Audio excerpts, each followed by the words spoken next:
What's up everyone? Welcome back or welcome to another weekly dose of video. If you're new, don't forget to hit the subscribe button to join our community. My name is Aldo, I'm a powerlifter and forex trader, and today I wanted to tell you all 3 uncommon lessons I learned from Andrew Tate. Before we begin with the video, 2 very important things. First, I got a new camera. I don't really know if you guys can tell the difference, but I was able to watch some clips and they definitely look much better. So yeah, let me know how you guys find it. Second, if this video helps you, teaches you something, please share it so we can help and impact as much people as possible together. It'll be the only thing I ask in return, and I want you to know that your support means a lot to me and of course to the channel. Now, back to the video. I'm only passionate about things that massively improve my life if I win my current battle against the Matrix. Once I've cracked the Matrix and destroyed it, I will become the most powerful man on the planet. Get my life, getting this right, switching and missing the point to the right, washing the thoughts in the back of my mind, telling that I know for a fact that they mine. Watch me, I'm slow and low, I walk with your flow. I don't really think the guy, also known as Stop G, needs much of an introduction. That's why we're gonna go straight to the point. I've been following him for a couple years already, and I can definitely say, aside from the controversial stuff, if you're able to see inside of the package of his messages, I think you're gonna find real gold. And that brings us to the first lesson. I think we can all agree that he is the master of the art of communication and speaking. I really want to underline the word art, and that's because anytime I listen to him, to his podcasts, videos, I'm able to perceive a form of art. The precision with which he chooses his words, the way he conveys his messages, how he uses his tone and pauses, the way he answers questions, even the toughest one. At any point you'll feel like he's prepared for anything and has 100% control of the conversation. You'll never catch him saying and that's what enhances even more his speeches. Now let's go one step deeper and analyze the key elements of his speech. One thing that immediately stands out when watching Andrew Tate is his unwavering confidence. It doesn't matter what he's talking about, he is able to display and make other people perceive confidence in each and every single word he says. And as we know, confidence is infectious. It draws people in and makes them want to listen. Another very important aspect of Tate's speaking style is the way he packages his messages. He speaks his mind with conviction and doesn't apologize for it. This kind of straightforward communication is what really drags people's attention and triggers the majority. That's why at the beginning of the video I said inside the package of his messages is where you will find the real gold. Tate is also a master storyteller. He knows how to tell personal anecdotes and experiences to make his speech more relatable and engaging. By sharing his journey and struggles, he is able to connect with the audience on a deeper level. How do they say you get perfect at something? Practice. But that's a lie. And you know why it's a lie? Because everyone says I'm an amazing speaker, but we've all been speaking our whole lives. Most of you have been speaking, you've been speaking longer than me. So why am I better? What's the difference? You watch yourself. You study yourself. I watch myself. Feedback. Study. If you don't study, you won't get better. As he just mentioned, practice doesn't make perfect. Practice plus feedback and analyzing your own performances do. You can apply this to pretty much anything in life, and that's how he got his communication skills. I'll tell you why money. Has this happened? Luke, this is why money isn't real. Literally in the last 24 hours, people have turned $1,000 into $100,000 or $1 million on some internet meme token. There's people out here still getting 20-year mortgages and live inside the financial system. The financial system is broken. It's all broken. Money's not real. It's all fugazi. It's bullshit. It's a husk of a system which they have to prop up by printing untold sums of cash and injecting them. They're just pouring money in this massive hole to try and prevent their broken system from entirely collapsing. And as it limps on, as it limps forward, some people like us accidentally get super, super rich.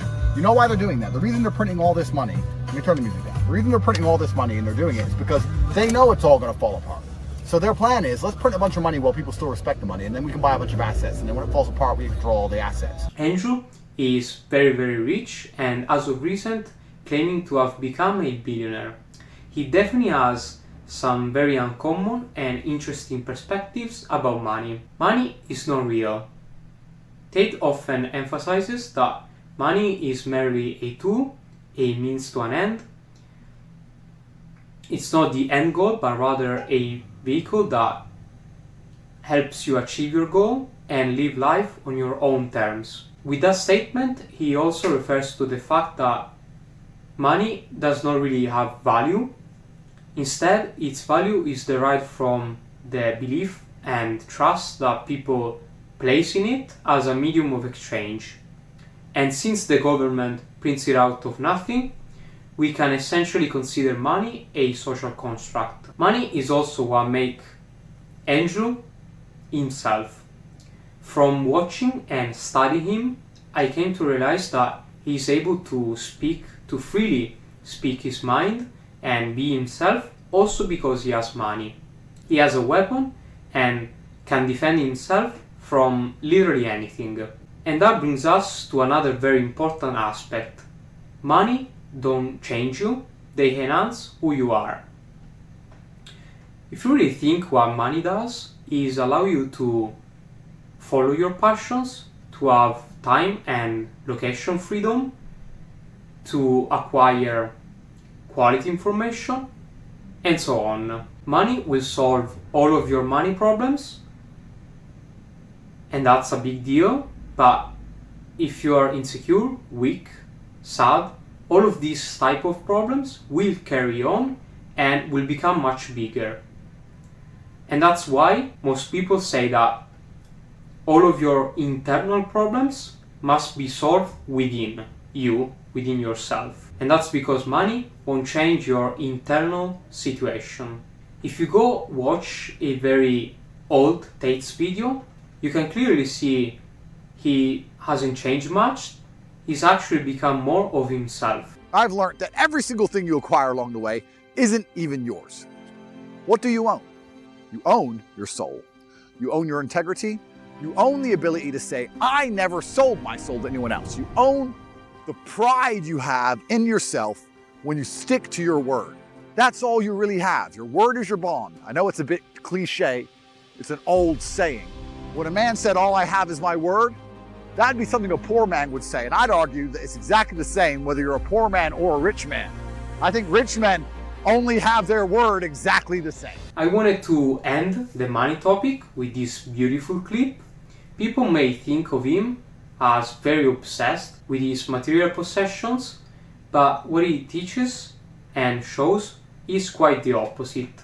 You won't be able to take the things you will acquire along the way to the grave, so what's left, your soul, your integrity, your values, is what really matters. There is no such thing as a successful person without a failure. Without the failures, there's no success. You need both. For there to be winners, there has to be losers. Therefore, if God is going to give you the chance to become a successful person, He has to make it difficult. He has to lay out a gauntlet, because within that gauntlet, some people will quit and they can go become losers, which allow the people who do not quit to be winners. So when people want to quit, they want to give up, everybody has an excuse, nobody has any time, they will do it next week, they're a bit tired, they don't understand. That's all loser talk. You're not allowed to do that. Andrew is very big on cultivating a winning mindset. He believes that by adopting a mindset of abundance, resilience, and determination, we can overcome any obstacle and achieve our goals. He also believes that failure isn't only a requisite of success, it is actually what turns boy into man. Another very controversial topic of Andrew Tate is his view on belief. There's definitely something intriguing about his view on the power of belief and its influence on our outcomes. One of the key lessons of Andrew Tate is about limiting beliefs and negative thoughts that hold us back from reaching our potential. He encourages us to identify and challenge those limiting beliefs to unleash our true self, our true potential. He took the saying, beliefs shape our reality, to another level. His beliefs may not be right or make logical sense, but are proven to be useful in his life. When I say I don't believe in depression, nobody can convince me to believe in depression. That's not a matter of discussing whether depression is real or not. That's a matter of me accepting that my mental model for going through life is more effective if I don't believe I can become a depressed person. Yeah. I don't believe in depression, so I can't be depressed, so that allows me to be more effective. It's not a matter of sitting there going, well, maybe it's true, maybe it isn't. I don't believe in it, so I can't catch it. What I have done, and what I think most people do not do, is heavily analyze why I hold the beliefs I hold, why they help me. If I don't hold the belief personally, or if I didn't learn it from personal experience, I know where it came from, who tried to teach me that, whether their intentions for me were good or bad. And I've tried very hard to have my mindset rigidly analyzed and make sure that it's put together in a way which benefits me completely and absolutely. And I do not believe in things that take away power from me. Right. I refuse to do that. All of this made me realize, if you're holding a belief that isn't bringing any result, or it's actually making things worse, why in the first place are you holding it? At this point you could argue, isn't there the risk of becoming delusional? Fair question. And it's the same question a psychologist asked him, and his answer was, we are all delusional to some level. This answer really stuck with me for a long time, and after giving it some thoughts, I came to realize that it is true. Being delusional basically means to hold false beliefs or judgments about external reality. But is there anybody that can see reality for what it is? If everybody has their own perception of reality, what does make a belief true or false? Remember this the next time someone calls you delusional about your goals or about your capabilities.